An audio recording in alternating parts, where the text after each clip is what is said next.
Welcome friends, welcome to India சமையல். இன்னைக்கு வீடியோவில் ட்ரெண்டிங்காக போயிட்டுருக்க சோம்பேறி மம்மோஸை நாமளும் ட்ரை பண்ணலாம்னு சொல்லி ஒரு டைம் நான் ட்ரை பண்ணி பார்த்தேன். சூப்பராக வந்துருந்துச்சு. அந்த வீடியோவை உங்களோட நான் ஷேர் பண்ணிக்கிறேன். நீங்களும் இதை பார்த்துட்டு பிடிச்சிருந்துச்சுன்னா லைக் பண்ணி ஷேர் பண்ணுங்கள். வாங்க எப்படி பண்ணலாம்னு சொல்லி பார்க்கலாம். இப்போ ஒரு கடாய் எடுத்துக்கோங்க. அதில் 3 டீஸ்பூன் அளவுக்கு எண்ணெய் சேர்த்துடலாம்.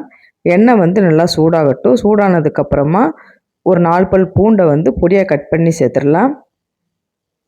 பூண்டு நல்லா செவந்து வரணும். மீடியம் சைஸ் வெங்காயம், ஒரு வெங்காயம் பொடியாக கட் பண்ணி சேர்த்துடலாம். இப்போ வெங்காயம் நல்லா பொன்னிறமாக நம்ம வதக்கிடலாம். வெங்காயம் நல்லா வதங்கிருச்சு. இப்போ இந்த ஸ்டேஜில் தேவைப்படுற காயை நீங்கள் சேர்த்துக்கோங்க. நான் கேரட் சேர்த்துருக்கேன். ஒரு கேரட்டை பொடியாக கட் பண்ணி சேர்த்துடலாம். பீன்ஸ் பொடியாக கட் பண்ணி சேர்த்துக்கோங்க. குடமிளகா பொடியாக கட் பண்ணி சேர்த்துடலாம். இப்போ சேர்த்துட்டு நல்லா கலந்து விட்டுக்கிடலாம். காய்க்கு தேவையான அளவுக்கு மட்டும் உப்பு சேர்த்துடலாம். இப்போ உப்பு சேர்த்துட்டு நல்லா கலந்து விட்டுக்கோங்க. காரத்துக்கு 1/2 டீஸ்பூன் அளவு மிளகாத்தூள் சேர்த்துருக்கேன். இப்போ சேர்த்துட்டு நல்லா கலந்து விட்டுடலாம். ஸ்டவ்வை லோ ஃப்ளேமில் வச்சுக்கோங்க. ஒரு 5 நிமிஷம் நல்லா வேகட்டும். இப்போ காய் நல்லா வெந்துருச்சு. 2 உருளைக்கிழங்க நல்லா வேக வச்சு எடுத்துருக்கேன். மேலே இருக்க தோலெல்லாம் நீக்கிட்டு இந்த மாதிரி சின்ன சின்ன பீஸாக கட் பண்ணி சேர்த்துடலாம். இப்போ இந்த உருளைக்கிழங்கு இந்த காயோடு சேர்ந்து நல்லா மசிஞ்சு வரணும். அந்தளவுக்கு நல்லா கலந்து விட்டுக்கோங்க. இப்போ பார்த்தீங்கன்னா நல்லா மசிஞ்சு வந்துருச்சு. காயெல்லாம் நல்லா வெந்திருக்கு. அவ்வளோதான், மசாலா ரெடி ஆயிடுச்சு. ஃபைனலாக கொத்தமல்லியும் கருவேப்பிலையும் பொடியாக கட் பண்ணி இந்த மாதிரி சேர்த்துக்கோங்க. சேர்த்துட்டு நல்லா கலந்து விட்டுடலாம். அவ்வளோதாங்க, சூப்பரான மசாலா ரெடி ஆயிடுச்சு. சோம்பேறி மம்மூஸுக்கு முக்கியமான மசாலா இதுதான். இப்போ மசாலா கொஞ்சம் நேரம் ஆறட்டும்.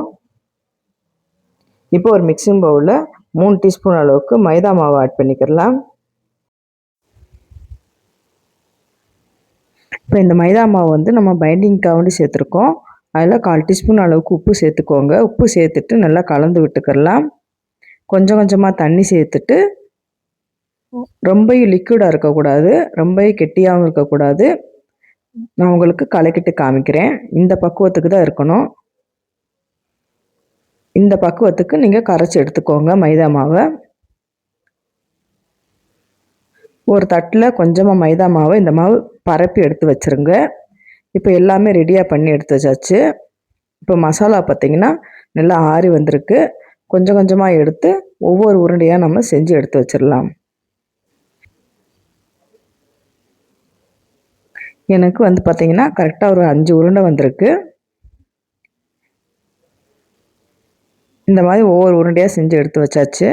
இப்போ எல்லாமே ரெடியாக எடுத்து வச்சுருக்கோம். இப்போ நம்ம ஒவ்வொரு உருண்டையாக எடுத்து மைதா மாவில் இந்த மாதிரி டிப் பண்ணிக்கோங்க. டிப் பண்ணிவிட்டு நான் மைதா மாவை ஒரு தட்டில் பரப்பி வச்சுருக்கோம் பார்த்திங்களா, அதுலேயும் நல்லா இந்த மாதிரி உருட்டிக்கிடலாம்.